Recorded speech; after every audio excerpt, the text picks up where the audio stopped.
As we know, the Aryanization process means spread of Aryan way of life and culture throughout the boundaries of India. So, this Aryanization process, what the Aryans used to try to have their influence on Indian society, good lot of Indian groups were not willing to try to accept it. So here, major difficulties in the process of Aryanization. This Aryanization process has to face good lot of difficulties, which are called major difficulties, or there were some difficulties in the process of Aryanization, because some of the groups were in India were not willing to accept. Some of the groups had some different other problems, and some of the groups are able to face still more problems. So, what are such difficulties, what are faced in the process of Aryanization?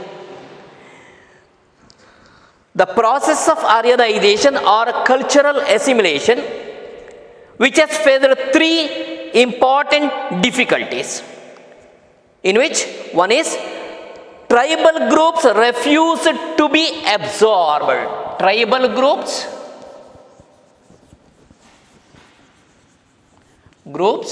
refused to be absorbed. In the sense, in India there were good lot of tribal groups. Some of the tribal groups were very strong, and they were not ready to try to accept this Aryan culture. They were not interested to try to follow Aryan culture. They are not ready to try to bow down their head to these Aryan groups. So, such groups, tribal groups, which has started to run away from the places to the inaccessible areas where the Aryans were unable to come, unable to contact, unable to develop any relations with these tribals. So such tribal groups were remained identical, they were remained separate, they were remained totally different, were never approached with these Aryans, and they were not ready to accept Aryanization process. This was one of the problem what was existed in the Aryanization process. And second, problems posed by strong ethnic groups. Problems posed by strong ethnic groups.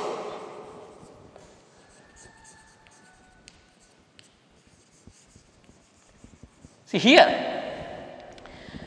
in different parts, there were some strong ethnic groups like Reddis of Andhra, Nayars of Kerala, Marathas of Maharashtra, Marwas of Tamil Nadu, who were economically and politically, they were very strong. Though they were very strong, though they were capable economically, but they were to be given Shudra status. They were to be given Shudra status, and they were not ready to try to accept this Shudra status, and they have started to try to get a higher status, and ultimately instead of Shudra status, they were given Vaishya status, but they were denied the twice born status. As we know, twice born Brahmana, Kshatriya, Vaishya were existed from Aryan groups were called as twice born, but here these groups which were called the strong ethnic groups, though they were able to be given this Vaishya status, they were denied twice born, means they were not permitted to undergo the ceremony of initiation or Upanayana, and they were not permitted to go to their Vedic education later. So like this, here, this second group, they were existed, these problems which is overcome. And third, later waves of immigrants. Later waves of immigrants.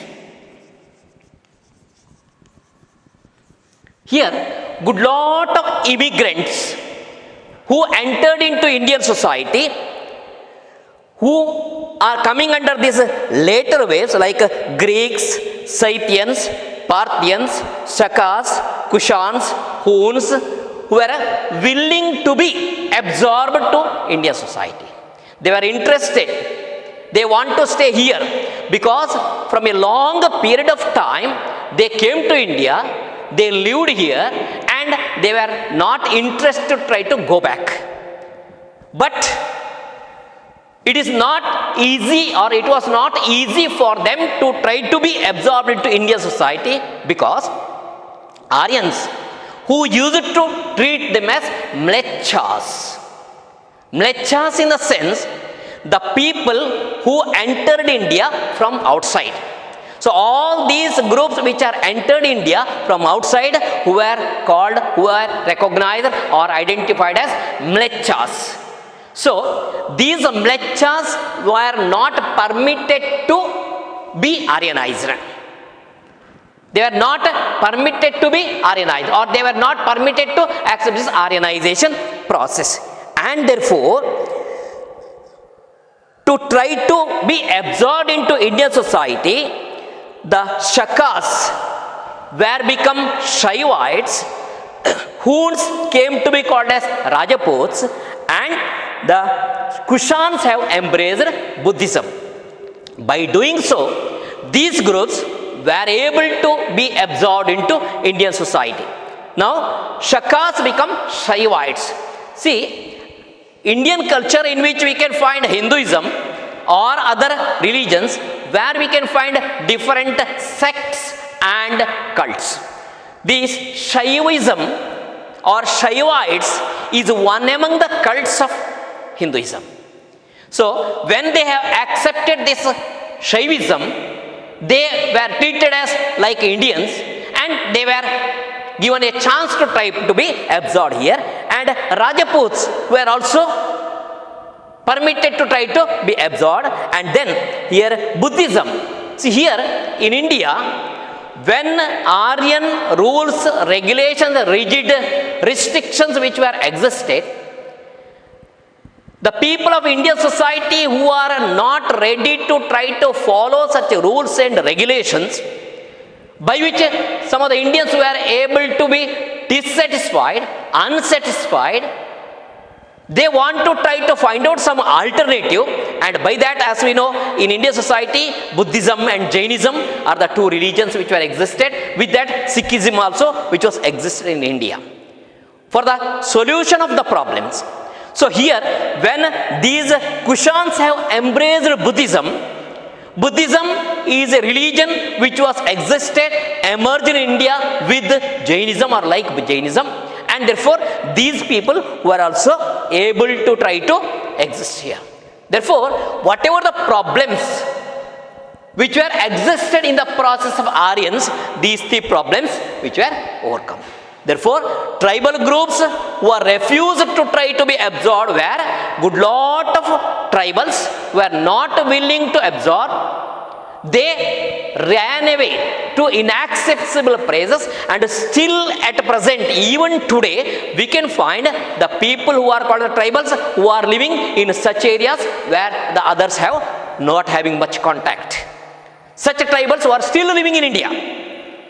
So during those days that they have ran away, even today they were not able to try to develop contact or develop relation with the civilized world. Even today, though the governmental activities which are trying to, or governmental policies which are all given the chances to try to bring them here, it has become a futile effort. Anyway, so that was one of the problem. Then problem of posed by these strong ethnic groups, that was overcome, and later waves where the problems also overcome, and ultimately this Aryanization process which is able to develop like this in India. Now, development of religio-philosophical literature. In India, we can find religions. Indian religion, actually the original Indian religion is Hinduism. With Hinduism, Jainism, Buddhism, Zoroastrianism, Judaism, Sikhism, Islam, Christianity, which are all found in India, means major religions of the world, whatever that are in existence, which are found in India. India is a place where we can meet almost all the religions of the world. So here, among the religio-philosophical literature, first we have to take about Hinduism, because vast majority of Indians were Hindus. Somewhat nearly 80%. Nearly 80% of the population. It's not exactly 80%, it is somewhat less than that. But major people, majority of the people, major religion in India is Hinduism. And here, Hinduism is derived its strength from the literary sources, where we can find Vedas, Brahmanas, Aranyakas, Upanishads, then epics and such other literature, darshanas and all, which are able to provide information, provide knowledge about Hinduism. And at the same time, we can find Kautilya's Arthashastra, Manu's Manusmriti, which are also important. Here, Kautilya's Arthashastra, which is able to provide information about the economic activities and controlling mechanism of society, and at the same time, Manu's Manusmriti, which provides a social code of conduct. What was in existence at that time. So, these are all the sources what are available to try to know about Indian society. Now, the word Hindu, actually the word Hindu is not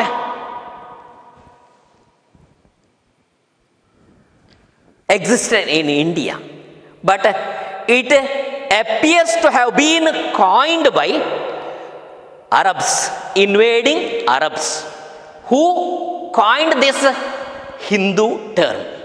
How they have coined, why they have coined. So this question normally arises.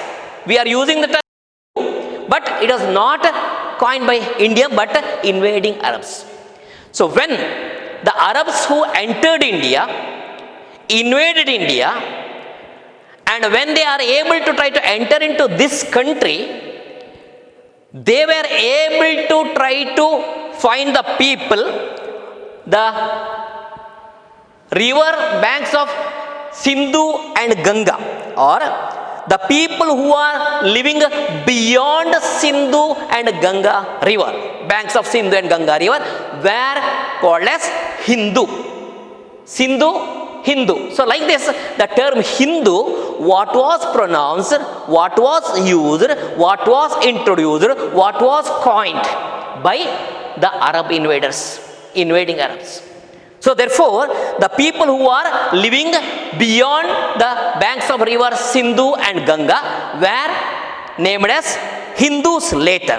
Gradually, this Sindhu has become Hindu, then Hinduism was the term what was existing. So, the rigidity made to develop among these Hinduism. See here, Hinduism was very, very rigid religion, rigid rules, rigid restrictions, and a good lot of control that was imposed on the people. Accordingly, here, the people of low or high status groups, or in other words, at present, if we are going to take up the caste system, good lot of disparity, differentiation, discrimination, high and low treatment, or superior inferior complex, which are all that are in existence. And because of these rigid rules and regulations what were existed, what were imposed in Hinduism, the so-called low status group or low status castes or communities were totally dissatisfied, because these are all associated with the purity pollution notion. Some groups were called as pure, some groups are called as polluted. Some groups are called as touchable, some are untouchable. Some are superior, some are inferior. Some are high, some are low. So the so-called the low or inferior, or in other words that you can use the term downtrodden groups, who are not permitted to try to assimilate completely with the so-called high groups. So by this, the people of downtrodden groups were totally dissatisfied, unsatisfied, and they want to try to find out some alternative. So this thinking, what was existed, which has given scope for the emergence of two new religions called Buddhism and Jainism in India. So these two religions, which were existed as an alternative to Hinduism, alternative to the rigidity of Hinduism, restrictions of Hinduism, or purity pollution of Hinduism. So in Buddhism and Jainism, such type of rigid rules, restrictions which are not existed. And among these two new religions, the Jainism able to try to get popularity in India, and Buddhism which is able to spread in other countries of the world except India. So Buddhism and Jainism, in which Jainism is able to gain popularity in India and it is able to spread in India, which was an alternative to the downtrodden groups who are unable to follow the rules, rigid restrictions of Hinduism. They were attracted by Jainism. At the same time, Buddhism, which was able to get popularity in other countries. In the total world, Buddhism which is spread. So like this, there are two religions which were existed, Buddhism and Jainism. And in Hinduism, therefore, we can find at present different castes, different sects, different cults. Within the caste, we can find different sects, different cults. So, Hinduism, therefore, people of different caste, different cults, different sects, superior, inferior groups, which are all able to get absorption in Hinduism. Now, come to another group called Christianity. Christianity, which entered into Indian society at about 1st century. Saint Thomas and Saint Bartholomew, who brought this Christianity to Indian society in 50 AD. Saint Thomas and Saint Bartholomew, who brought Christianity into Indian society at about 50 AD. This Christianity entered India with peaceful methods. They were able to develop cordial relation with Indians. And among these Christians, that we can find there are two groups called Protestants and Roman Catholics. There may be a little bit of difference in between these two groups in their religious beliefs. Among these two groups, Protestant and Catholics, there may be a little bit difference among their religious beliefs and their customs. Both together called as Christianity, which is able to get popularity in India. And here in India, the people who are called Christians who are able to win the hearts of Indian people, because they have resorted to education and medicine. Particularly in India, education was restricted to the low groups. As we have already discussed about twice born. So, the people were called twice born who are undergoing the ceremony of initiation on Upanayana were only permitted to go for Vedic education. Others were not permitted, they were denied. There were no chances. So here, when the Christians who are able to try to provide a chance to try to give education to these people who are not permitted as per Hindu tradition, as per Hindu rules. Now, the people were interested to try to get a chance in it. At the same time, good lot of people who used to suffer from different type of diseases, different type of health problems, for which they have provided a solution, that is medicine. So, when the Christianity or the people who are called Christianity or Christianity religion, which is able to resort to this education,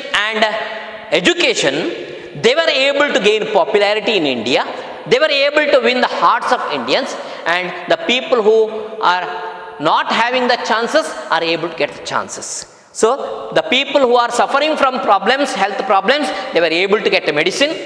Those who are denied to get education were permitted to get education, and therefore, here this Christianity in which French, Dutch, Portuguese or British, in which British have supported a lot, provided a chance to the Indians to try to get education, which is called Western education, what they have introduced in Indian society, and Western medicine.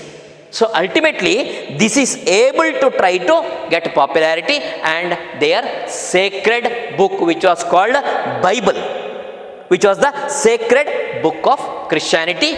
So this Christianity, which was entered at that time, even today, it is able to occupy a strong place in our Indian society. In the same way, we can find Islamic community also in India. So as I have already mentioned that, almost all the major religions in which Islam and Christianity are important in India, because though somewhat nearly 80% of Indians are Hindus, among the remaining community members in which Christianity and Islam are important.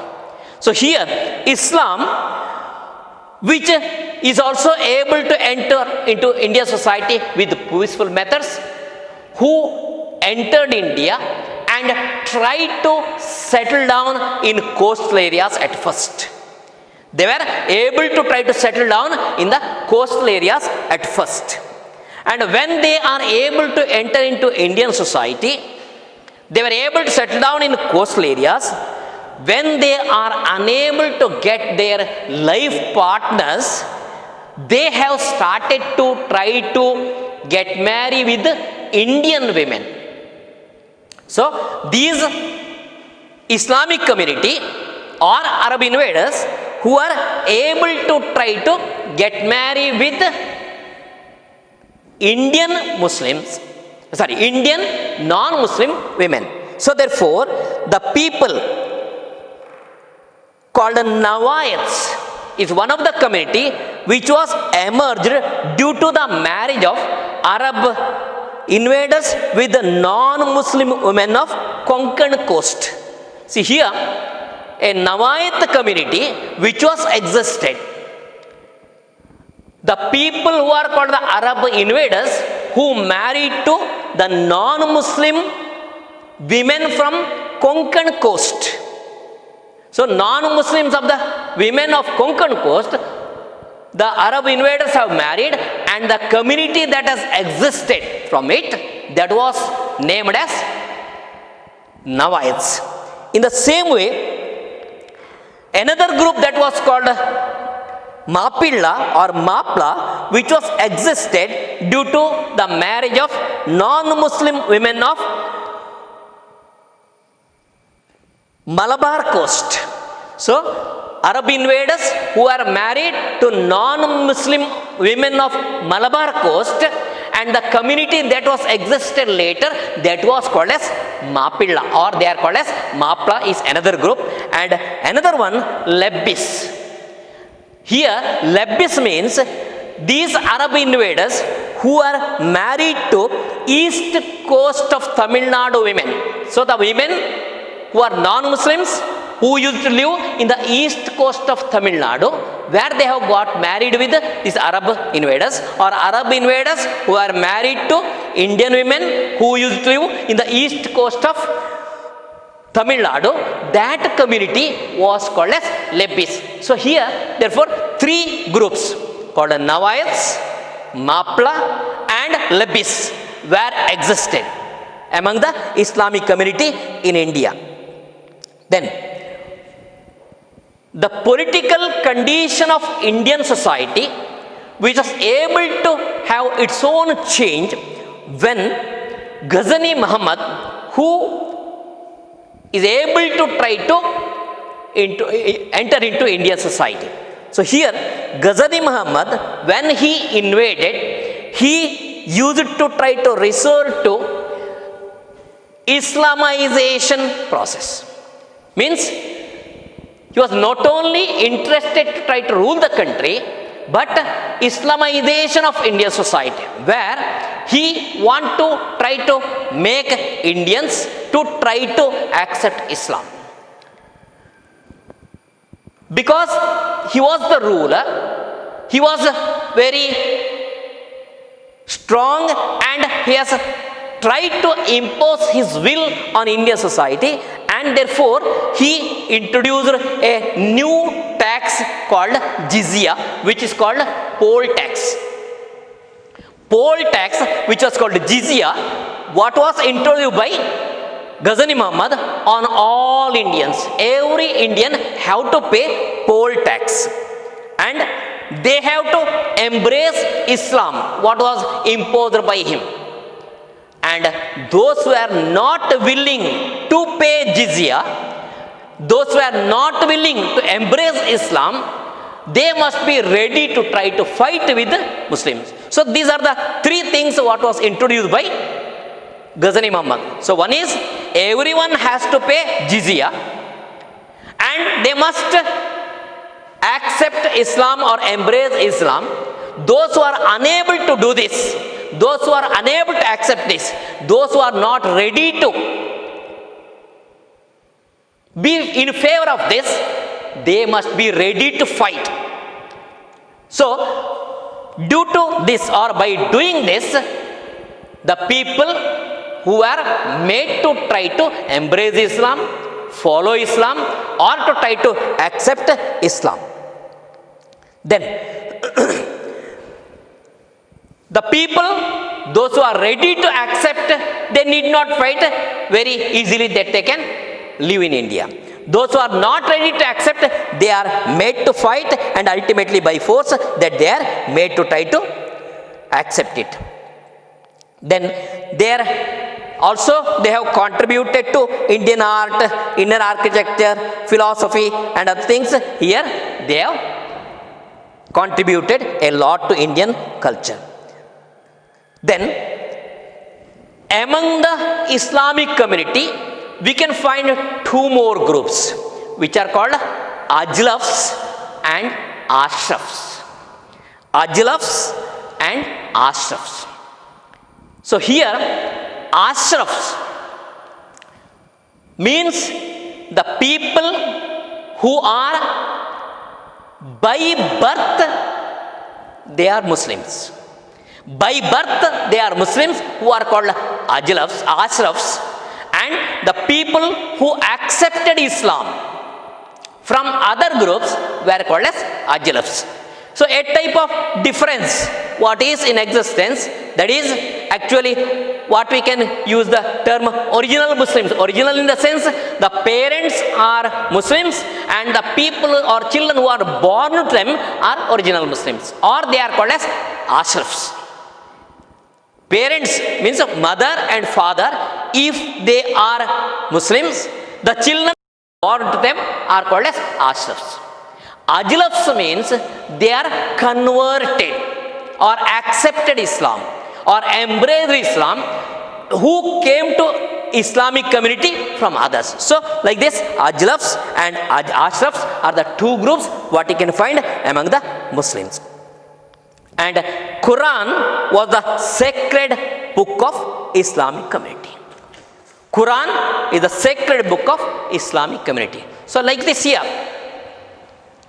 Hinduism, Christianity, Islam are the important major religions what are in existence. At the same time, you can also find here Buddhism, Jainism, Zoroastrianism, Judaism and Sikhism, which are also found in India. So almost all the major religions of the world, which are all in existence in India.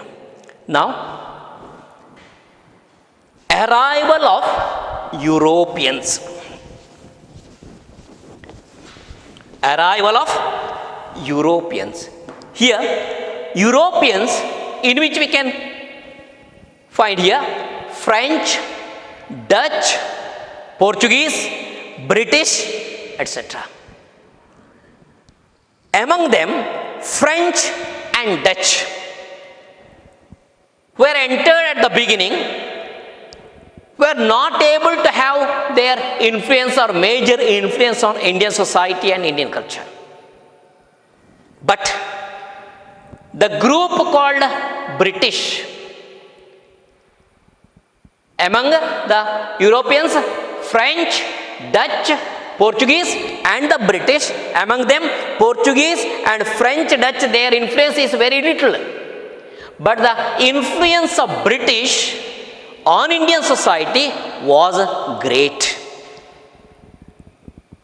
This British, when they were able to enter into Indian society, they entered with peaceful methods, and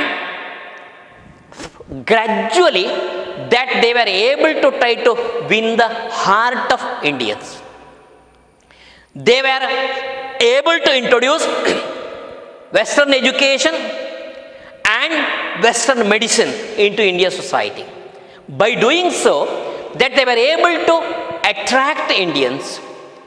Indians where they had a lot of problems about health and education was denied, and therefore naturally the people were attracted towards them, and therefore they are able to gain popularity. British were able to gain popularity, and they are able to rule the country for a long period of time, somewhat more than 1.5 centuries. British have ruled the country somewhat more than 1.5 centuries, what they have ruled. During their last long reign in India, it is able to have a great impact on our India society. A great impact on India society. Because the British, in the beginning, with the peaceful methods, they were able to win the heart of people by providing education and medicine to the people. When the people were able to try to exist as a power in India, their centralized administration, their political expertise, their strict administration and divide and rule policies, their strict rules and regulations, their rules, divide and rule policy, political expertise and centralized administration, which made them, which has provided an opportunity to live for a long period of time in Indian society. So here, the British were able to try to introduce their Western culture, they were able to try to introduce their Western education, they were able to try to introduce their Western medicine into Indian society. By that, they were able to try to develop control over Indian society in different respects. Once they were able to become dominant in India, or they were able to become dominant power, their economic policies was able to become exploitative. See, when they are able to try to develop long roots on Indian society, strong roots which are able to try to provide a chance for them to try to introduce exploitative methods. Now, the people who are called the British, who are the rulers, who started to try to exploit Indians. How they used to exploit Indians? The country's wealth, which is completely drained. The country's wealth, which was completely drained. And what they have done, the Western products what they made to try to enter into Indian society, and whatever the raw materials what are available in India, what they were able to take it to their country and produce ready goods and able to try to bring them once again to Indian society, and they use it to try to sell it here. See how the British were able to become exploitative. The raw materials, whatever that are available in India, what they have purchased in cheaper rate and took it to their country, produced different type of products and brought the same products to our country, and once I sold it to more rate. So like this they have exploited.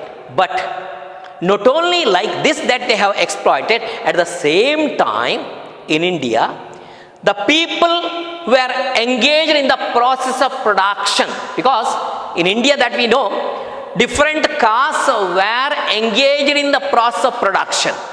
Different type of products what the people used to produce, handicrafts.